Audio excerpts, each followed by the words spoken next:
You have come to the realization that no great company was built by one person. You have come to that realization, and there is no way we can handle an MBA program like this without talking about team building, without talking about teams, because you are called an executive. You are called an executive because you can manage a team of people. Actually, that's why you will notice that there are entrepreneurs who call themselves chief executives, CEOs. Meanwhile, they are not just CEOs. If I say that Boris is a chief executive officer, what I'm communicating is that Boris has a team he's leading of other executives. Boris has the chief accounting officer reporting to him. Boris has a marketing director reporting to him. Boris has a chief finance officer. Boris has a chief logistics officer, and so on. That is what now makes Boris a chief executive officer. So you cannot have uh, um, um, you're a one-man startup, you're only alone, you're calling yourself a CEO. You are not a CEO, you're just a founder, you're a startup. You just started something. When you start having people to build, that's when you become a CEO. And of course, all of you are executives to a certain extent. You are striving to be CEOs. Some of you are working in companies where you have people reporting to you, and you strive to grow in that corporate ladder. And one of the most powerful skills that you need as an executive is teams, the ability to lead a team, the ability to manage a team. And in this particular model, I will not be boring you about what is a team, types of teams, and all of that. Those are theoretical things that you already know. You can even study on your own. But you know, as the way our program is structured, we are going straight to the point. We are going straight to key things that matter, that produce incredible results if you start practicing them. And one of the first sessions I want to handle today is competencies of a high-performing team. Competencies of a high-performing team. In my experience of dealing with executives, I have come to understand that an executive who is able to build and lead an incredible team that produces phenomenal results is that executive who understands the various competencies that can lead to a high-performing team and discipline or grow himself to that level whereby he can use these competencies to get the right result from the team. So in this session, I'll be teaching you those competencies, very practical, valuable knowledge in this area that will transform your ability of building and leading a successful team as an executive. Therefore, this session has one simple objective: to create a new team behavior, to show you how, as an executive, you can create a new team behavior and spike performance for your team or when you have that team. There are some things that you will always find in any team. In any team, you will find frustrations. In any team, you will find fun, you find surprising attitudes, and you will find negative energy, you'll find positive energy, you'll find laziness, you'll find hard work. In a team, you're going to find all of these attributes because these are people. A team is made up of people from different angles.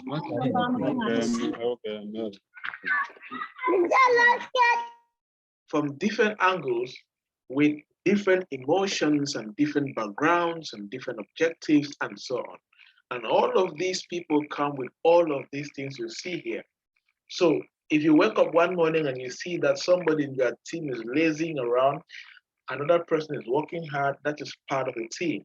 But it's your job as an executive to bring in that balance. You wake up in the morning, you see somebody is pushing a negative energy into the team, and another person has positive energy. That is your job as an executive to see how you can kill the negative energy and build in the positive energy. You wake up in the morning and you see your team and you see a surprising attitude where one of your team members said, wow, this one You could have done like this. Maybe you notice one of your team members is dancing. You have never seen him or her dancing. That could be a surprising something for you. That is part of the team. And as an executive, you need to be conscious that in a team, you are going to find any of these things. There's no perfect team. There's no perfect team. And some important fundamentals that I would like us to look through as we do this. The art of the work is in the choices you make as you observe and interact with the team. Yes, that this is to you as an executive. The art of your work as an executive is in your choices that you make as you observe your team and also interact with the team. You don't need to behave like a head honcho or a boss and be far away from your team. You need to pay close attention to your team members and also interact with your team members. This is very powerful, fundamental for all of you executives to master. And I want you to know from today that a good team is a living system of every productive institution. Same as a bad team is a dead element of a dying institution. A good team is a living system. In the whole organization is made up of systems. An institution is made up of systems.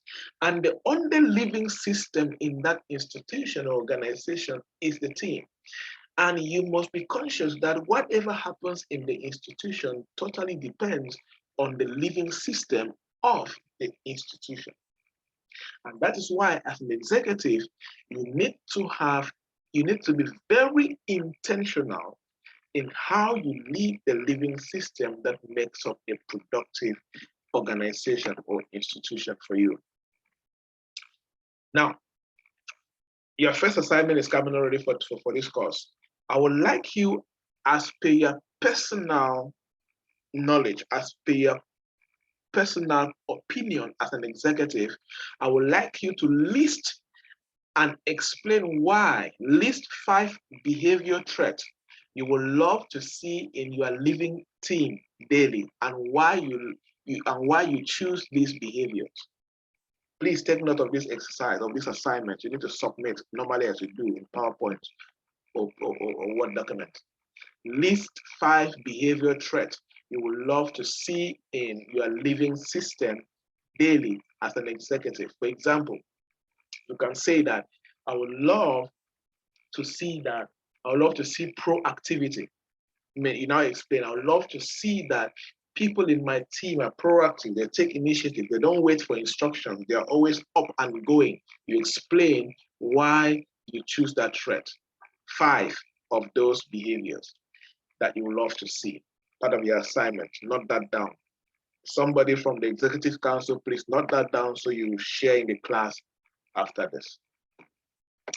Okay, let's continue. So let's look at now the 4 competencies of a high-performing team. 4 competencies of a high-performing team that I would desire that all of you executives here should master these 4 competencies. It will inspire you a lot. Number 1, actively present.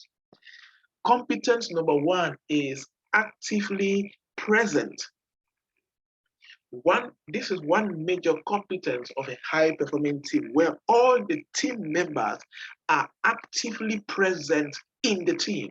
They are actively present on the task. They are actively present in the organization. For any team to be effective, the team leader must guarantee his or her presence 100%. This for individuals.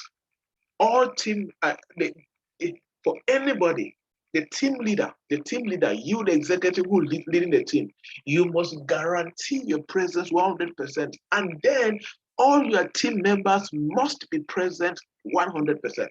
That means nobody is absent-minded. Everybody's present. Let's say, for example, now, like this training is going on, and the team of the BMD Africa team, for example, like Teresh and Laurentine, they need to be actively present, maybe, and make sure that all the students are connected, reminding them on the WhatsApp group to join the class, answering questions on the chat box, because I cannot be training and answering questions, for example. That is all the team members being present. But if they are not present, they're not active team members. For me as a team leader, my job right now in this training is to train. So I don't need to be training and being on WhatsApp and talking with somebody. I don't need to be training and commenting on LinkedIn or Facebook. I need to focus actively, 100% presence with you guys. That is what it means. That is the first competence of a high-performing team, where the team leader and where all the team members are 100% present on the team.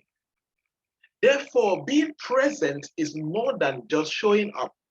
It is more than being in attendance. It's more than you coming to work and feeling that attendance register that you came to work at 7:30. No, it's beyond that. It is about you being connected to the team. You are connected to the team. You are actively connected to the team, and you are committed to the task, process, and the outcome. You are committed to the task, process, and the outcome. That is what it means for competence number one, to be actively present. So those people that, for example, that kind of employee that you go to work and you sign that you are early, and then you are playing Zuma or you're chatting with people on WhatsApp for 3-4 hours, you are not an active member of the team. You are not respecting this competence of actively present, right? Good. Second exercise, outline 5 character traits you would love to see in a connected, committed staff. Second assignment that you need to submit to executives. Outline 5 character traits you would love to see in connected and committed staff. For example, I love that when something is going on with the staff, to prove that they're committed and connected, I would love to see eye contact. That's a trait. Or I would love people to keep their phones and focus on whatever is happening. That's a trait. Example. So list the rest, list all of that, and explain why that trait is important to you as an executive. Explain why that trait is important to you as an executive. Class council, copy this and not in the class. Be present with what is happening and have an impact in what is happening. Very important. Be present in what is happening and do what? Have an impact in what is happening. That means, let's say that if they say that the team is supposed to clean the hall or clean the office, we all need to be cleaning the office. If somebody is in the hall and is WhatsApping and is not using a rag, using a broom, or removing chairs or whatever, you are present in the hall, but your impact is not felt in the hall. Those are two different things. So being actively present is that team members can feel your impact. Why? Because you may be impatient with the pace, or the team might be impatient with your pace. So conscious decision for staff, conscious decision for executive. You need to make this commitment that you will increase your ability to be present in the moment and increase your responsibility for the sake of team's progress. Good. Competence number 2, committed. Is like the big brother of competence number 1, committed. One of the major competences of a high-performing team is the commitment. Every team is made up of mixed of personalities, emotions, ranks, responsibility, goals, and assumptions. And the truth is that your level of commitment to the team, either as a leader or as a team member, and your level of commitment to the process and to the task determines how you manage all of these, determines how you manage personalities, emotions, and all of that. What do I mean? Let me use a church example in this area. Sometimes I've seen people leave the church because of how they were treated by another Christian or how they were treated by an elder in the church. They get angry and leave the church. Now, your level of commitment towards your spirituality, your level of commitment towards your fellowship with God actually determines how you manage the emotions of other Christians in the church. It's the same in the workplace. Somebody should not shout at you and you're just gonna say, you know what, I want to resign because you were shouted at. That means your level of commitment to the organization, to your career, to the task, or whatever you're working on is not enough. It's not enough. That's the power of commitment in a high-performing team. Your level of commitment to the team, your level of commitment to the process or to the organization, your level of commitment to the task determines how you manage different personalities, determines how you manage emotions, determines how you manage responsibilities, goals, assumptions, etc. The question I have for you is, what is your level of commitment to your startup? What is your level of commitment to your department, to the organization, to the company where you currently work? It will determine how you manage a lot of these things, especially emotions and responsibilities and assumptions. Commitment begins with understanding and agreement. Yes, because there's no way you can be committed to something with poor understanding. That's why one of the most important things to be done during or when a staff is recruited during onboarding is for the chief executive officer or the founder to share the vision of the company, share the mission of the company. It's for you to receive your job description. It's for you to receive your contract. It's for you to receive employee policies. All of these documents are given to you at the first glance of being recruited, because you need to understand what the company stands for, understand your role, your responsibilities, and your department. And that is why, as an entrepreneur, you need to make sure you always have these documents ready when you recruit somebody, because their level of understanding and agreement to your business will determine their level of commitment towards you. So how can this understanding and agreement be achieved really? Start by addressing the basic foundation of clarifying goals. Let your team members know the roles, their roles in the team, their roles in the organization. Number two, set clear expectations. Let the team members know your expectations, and you should know the expectations of the team members of you. Number three, creating safety. Create a zone of safety. Create a zone of easy function and safety. Number four, designing the relationship. Let people clearly know the structure of the relationship. For example, an organogram can be here. Let them know how they relate with you. Let them know how power flows. Let them know boundaries. Let them know a lot of these clear responsibilities as far as relationships are concerned. It greatly helps them to be committed. You need to achieve commitment in your organization. That is your responsibility as an executive. Are we following? Yes, sir, we're following. Excellent. Good. Follow me here carefully. Good. Activity for team leaders. You can do this with your teams. Feel free to do this with your teams, or you're a startup, you're an executive. You can share with your organization. During the monthly team meetings, remind your team members of their key roles, responsibilities. Be a chief repetition officer. Set clear weekly expectations during weekly meetings. What does that mean? Like, for example, today's Monday, right? And let's say maybe you had your meeting today, your staff meeting today. Decide to be that executive that you remind your team members every day, anytime that there's a staff meeting, anytime that there is a monthly staff meeting, a weekly staff meeting, you keep reminding them. That's what I meant by chief repetition officer. Remind them, oh, this is what I expect from you. These are your roles and responsibilities. Because the more you remind them and the more you educate them, it actually helps them to understand their role and increase their level of commitment. Therefore, real commitment to the team means being willing to take risks for the sake of the team's growth and development. Being willing to take risks for the sake of the team's growth and development. Like you take personal risk and ensure that maybe you see a team member going through something, you take the risk of making sure that that team member gets that thing sorted out so they can be at work tomorrow morning, because you want the team to function at the highest capacity the next morning. That is you taking risks for the team's growth and development. For another example could be it's closing time, people are going to work, and one of your team members is stranded in the office with too much work. And it means that they will leave the office late alone. and maybe he or she doesn't have a car, but you have a car, right? Or the work they're working on, they need to deliver tomorrow at 7 a.m. And you know that if you help them, if you stay back and help them, they're going to deliver at 7 a.m. You decide and take that risk and stay back. Late night is risky, but you stay back for the sake of that team member and all of that. That is real commitment. Real commitment to the team means being willing to take risks for the sake of the team's growth and development. Competence number 3, reflective observer. One of my favorite competences. Reflective observer.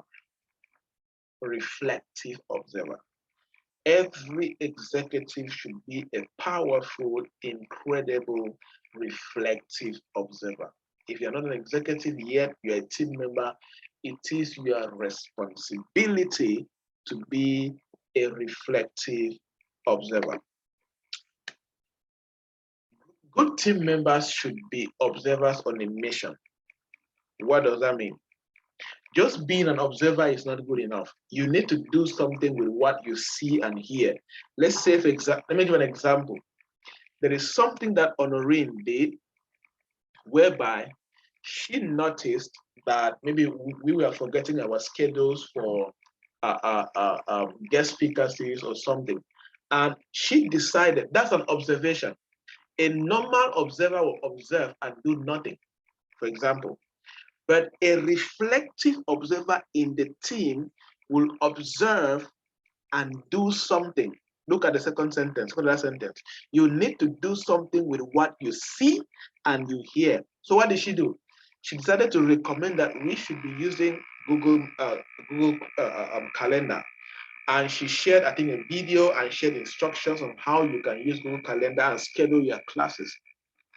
And for me, I schedule my every single day on Google Calendar. I forgot about that thing because it was not on my calendar. And as a reflective observer, she did that, she reminded us, and we added on our calendar, right? Another example could be that you can notice that people are forgetting that we're going to have a guest speaker series this weekend or next weekend. And you can decide, oh, you know what? Nobody's talking about this. Let me go and copy the message and we share and remind people.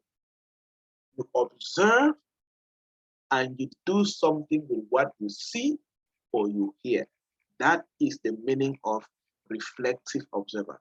So a high performing team that has a leader or has people who have the competence of reflective observation will be a very successful and productive team. To be reflective is to consider, to reflect on what just happened or what was said. As teams learn to be more observant about how they interact and become more adept at adjusting and choosing more effective collaboration strategies. That is it. Teams need to keep learning. As an executive, you need to lead your team on a journey of always learning more on being observant and how they can interact and become more adept or also adjust when it comes to choosing different effective collaboration strategies, right? An activity is not supposed to be an exercise, but you can do, this is not supposed to be an assignment, but it's just for you, your personal use in the workplace. For all team members, what have you observed in your team that you would like to encourage the team to continue doing? What have you observed in your team that is going wrong and you can teach or recommend a solution? And let me give another example. I did one training somewhere and I spoke about reflective observation. And about a week later, the boss of that company shared with me how team members are supporting each other. And she shared how one of the team members observed that almost all the staff don't know how to use Excel, and he's the only one who knows to use Excel. He decided, that's an observation. Now, he decided to be a reflective observer by organizing a special Excel class on Sunday afternoon to teach the staff on how to use Excel in the workplace. That's Microsoft Excel. That is an incredible reflective observation attitude for you to do that. So it's same for you. You can look around your team, look around your office, whatever you do, and you observe what is going wrong, and you can decide to teach or recommend that. Good. Competence number 4, system aware. You are system aware. What does that mean? Every productive team is a system more than a collection of individual parts.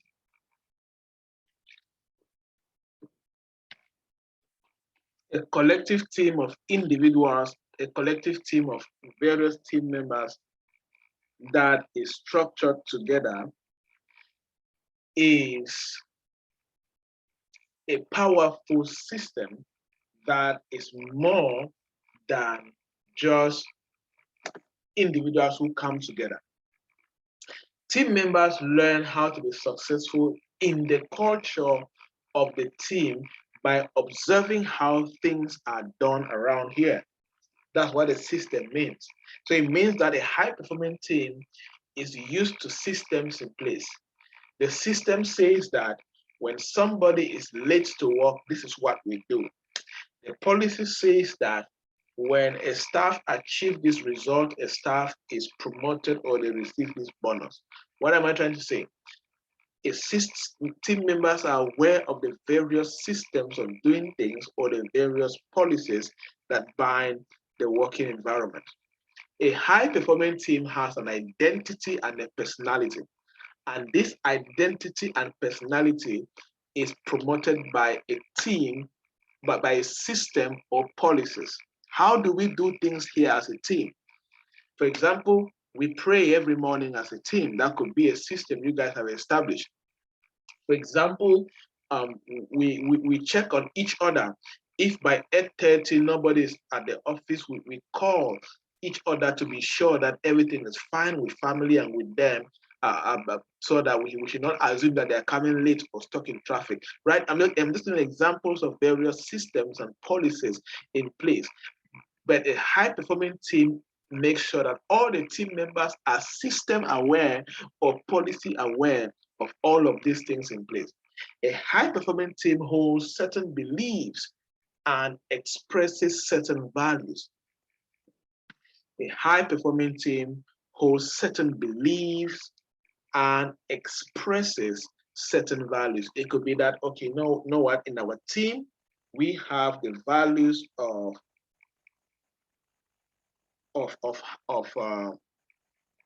work. We have the values of excellence. We have the values of collaboration. We have the values of supporting each other. We have the values of innovation. Like in our team, these are the values and beliefs that we express as a team. Good. So there should be a team culture, and the culture of the team should therefore include rules of behavior. How should we behave in this team? For example, we don't shout at each other. We don't backbite each other. We don't gossip against each other. We are not jealous against each other, right? Expectation of the team members should be clearly communicated. The beliefs of the team should be established. What is the culture of rewards and what is the culture of punishment? Yes, when somebody does a great job, what is the culture of reward? Should we clap for the person? Should we give the person 10,000 francs bonus? Should we take the person out for lunch? What is the culture of reward? Every team should have a culture of reward. Should the person go for vacation? What is the culture of punishment? What is the culture of sanctions? For example, maybe the word punish is too harsh. What's the sanctions, the culture of sanctioning employees? When somebody comes late without an excuse, what is the culture of sanctioning that? When somebody doesn't show up for work without an excuse, what should we do?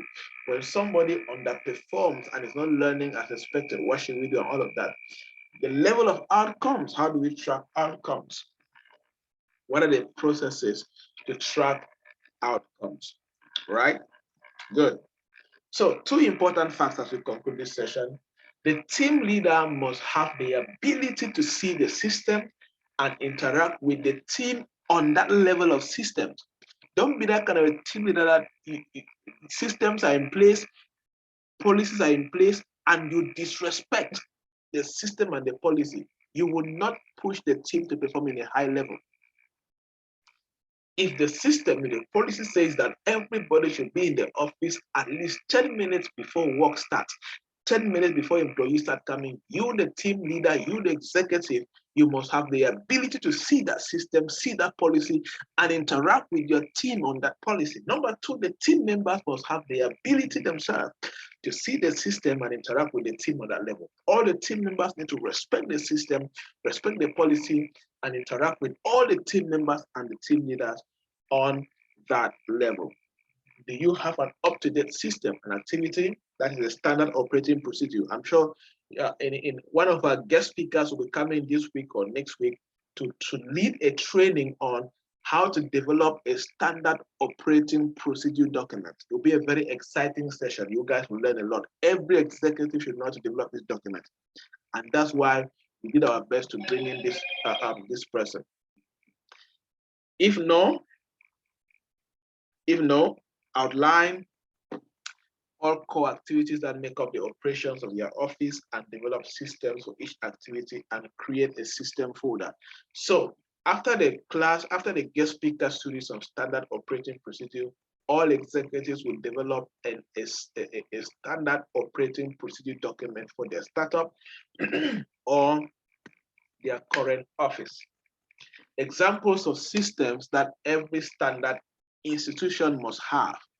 Examples of systems that every standard institution must have. Number one is staff recruitment and onboarding system. How do we recruit new staff? For example, a simple system here could be, you know what?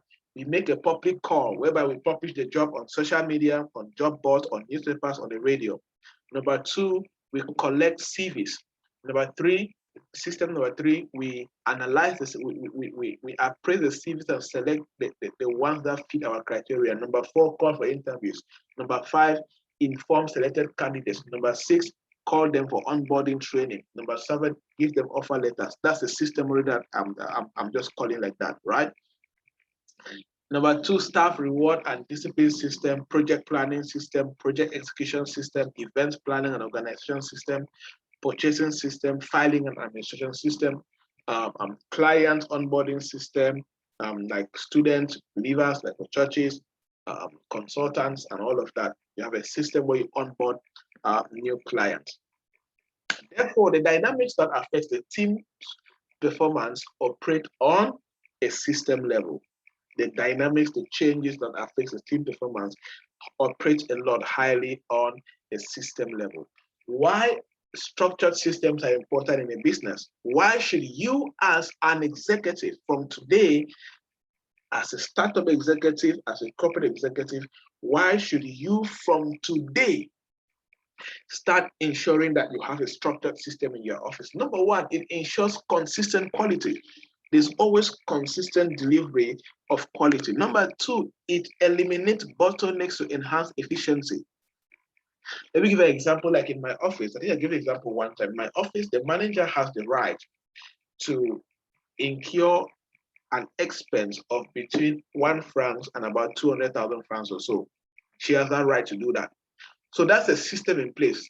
Whether I've traveled, I'm in town or not, if there's an expense in the office and she doesn't need my permission, as long as she can defend during end of month report why she incurred that expense, she has the right to go ahead and do that. I will just see that most of the time I just see some expenses at month-end report, and the ones that don't understand why that money was spent, I ask her and she explained, and that's all. There's no unnecessary bottlenecks. Imagine I'm out of the country, my number is not passing by, I'm in a meeting and I'm not online. She will not be stuck in the office because of a startup expense of 10,000 francs or 15,000 francs. No. You see, it eliminates bottlenecks and examples. It defines accountability. You know who is accountable to you and who you are accountable to. Number four, it provides both direction and objective measures of success for employees and for the organization as a whole. That is why you need to practice competence number four in order to achieve a high competence. To conclude the session, we have this to discuss about. I'm going to explain, and I'll share this in the WhatsApp group, and we continue this. People can share their thoughts about it. Now, if you look at this, it's called team performance indicator sheet. Team performance indicator sheet. Now, productivity strength. For a team to be productive, these are productivity strengths. For example, team leadership. The team must have good leadership. The team should have goals and responsibilities. The team should have alignment with each other. The team should have accountability. The team should have resources, have decision making, and be proactive.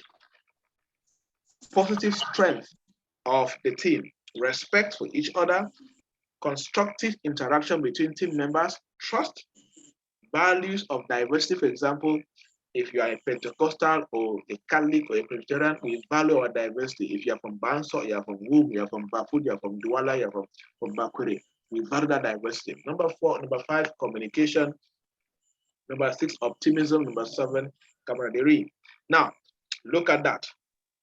So, in a team that has high positivity and low productivity, in that kind of team, you will see collegial like excitement between team members. You see low sense of focus.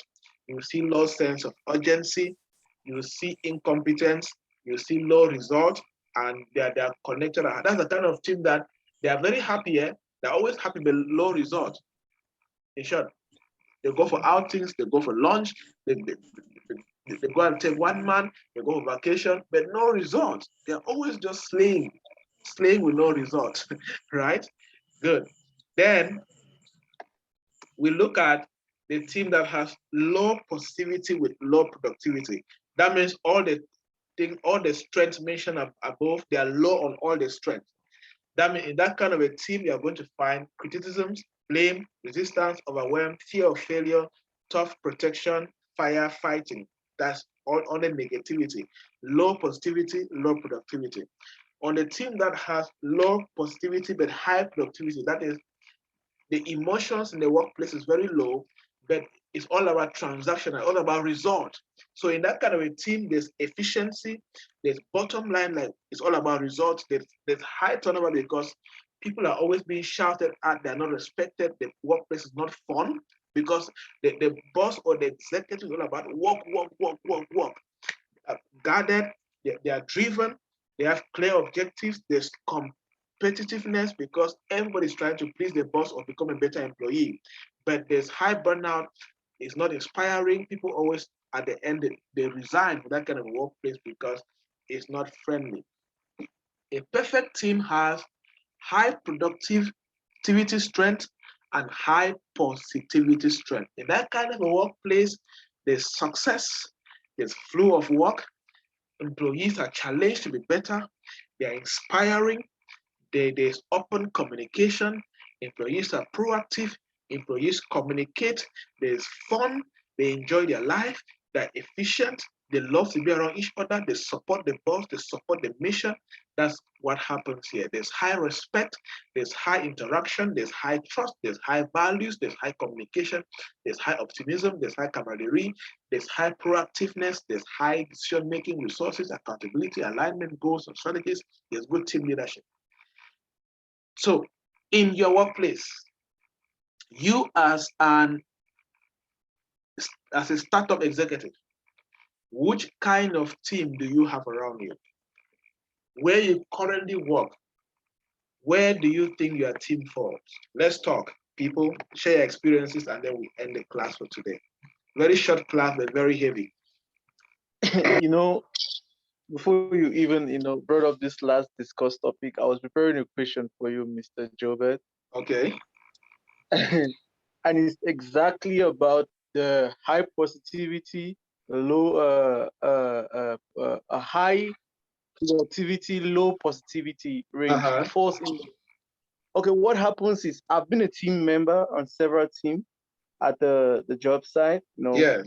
So that has caused me not to be able, to communicate and go deep into relationship with team members because I'm never stable in a particular team. Yes. So with that, it made me find some difficulties, in really developing some relationships. And now I've been called up to the point where I'm a team leader. Mm-hmm. So I'm like in the mix of okay, I know that this is good. Yes. Like the other day, I had a colleague who lost the dad, but I never really had words to, tell her and everything. So my point is, do I just accept who I am, stay on the objectivity, and just keep on the productivity, or try to get this soft part, and then or maybe try to develop relationship and go beyond like the objectivity and everything. It's something killing me right now. I mean, that mix. Yeah. Now, in which is very true. Every leader goes through that, and in coming to this level whereby you are able to maintain positivity strength and productivity strength at the same time, takes growth and takes intentionality. And the truth is that you must learn to balance all the two. You must be good at all the two. Like, for example, in that kind of a case, you need to learn how to approach that staff and provide sense of encouragement and all of that. You have to do it. And at the same time, when you're doing that, you're also weighing how will this affect productivity of the organization. And that's where you can start asking questions. Questions like, I don't know, the policy in your organization, will you need a day off? And if you need a day off, you see, let us agree and see on who can cover for you for a day or two while you're away. And that is you being able to comfort her emotionally, provide the support she needs in terms of positivity, but at the same time, you're not losing track of productivity in the organization because of her absence. You get the point? So you have to learn to balance all the two. And this is it.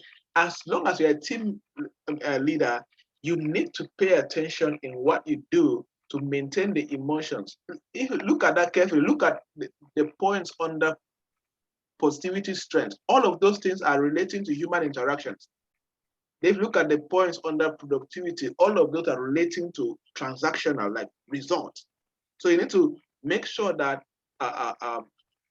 if you look at like just communicating in a way that is optimistic, is trust that you care, that you have kindness as a leader, but you're also paying attention to productivity and results and all of those things that can lead the organization forward. Thank you. Awesome. Good. Questions? Let's talk about this. What have you experienced in your team? Okay, let's talk. Where do you think your team is right now based on this team performance indicators sheet? People that have teams or people that are in a team. Everybody's in a team one way or another here. So don't be silent. Engagement is part of class. So I'm giving her a day off tomorrow. Excellent. Happy to hear that. Good. That's powerful, right? Yes. Donna, they're trying to say something, your network is messing up. Riser, Dean Alex, Sam, Bifon, say something. Mr. Banla Collins. I have a question. Yes, Donald, go ahead. Sometimes I often face this particular challenge of having to talk with team members, and of course you have their attention, but constantly I realize that it's difficult to sustain the attention. Yes. Yeah, by that I mean that they easily switch off. Let me put it that way. Yes. So I've tried, but I'd like to find out from you, maybe what are some ways that could help in that kind of situation? Good. Now, actually, number one, it depends on what you're communicating about. Like, for example, the communication to launch, let's say, a new service is different from a communication where you're rebuking the team to respect each other, to love each other, and so on. Or a communication whereby you are bringing in a new team member, all of that. So, and before you go to that kind of communication, it is your responsibility to make sure that you draft out, you have a clear process of how you are going to flow from the beginning to the end in a way that people don't lose you, right? And one of the best ways to do that, always put the team members at the center of whatever you're communicating. Let them see how whatever you're saying is going to make them better employees, better team members, and help the organization to actually go forward so that you don't lose them in their communication. And if it's a very long session, you can find a way to add team games, very important. Games that people can play, team activities that can enable people to be part of and regain their consciousness or regain that momentum that they lost maybe because of too much talking or because of too much seriousness, okay?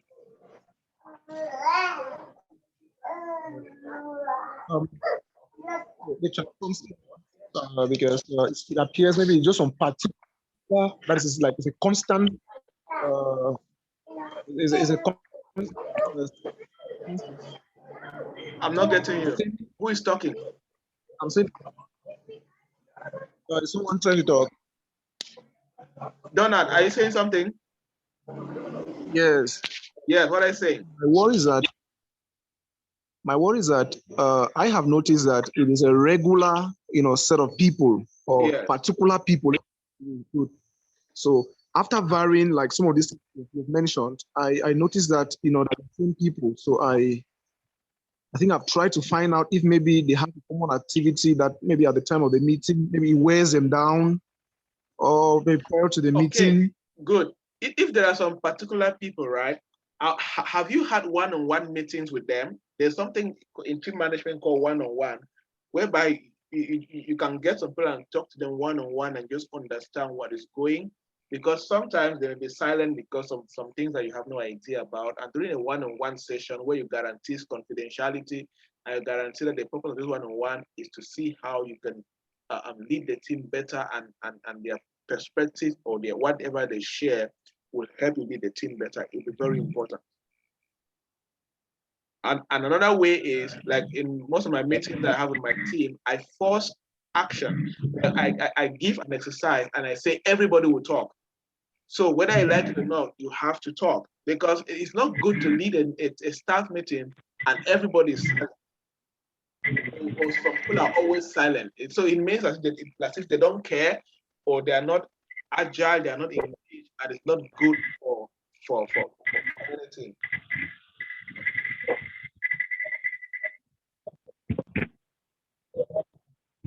Okay, another question.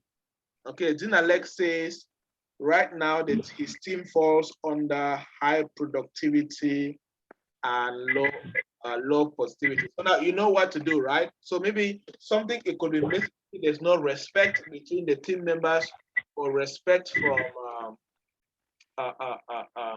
the leaders of the team and all of that, or maybe there's not constructive interaction. Maybe you guys can decide and go for a team lunch or whatever. Do something. Maybe there's no trust. Maybe there's backbiting in your team. There's no respect for diversity. There's communication is poor, is broken. There's no excitement. There's no optimism. There's no friendship. Yes, you find there's something that is lacking around this 7 that if you instill back into the team, it's going to bring back a very agile team.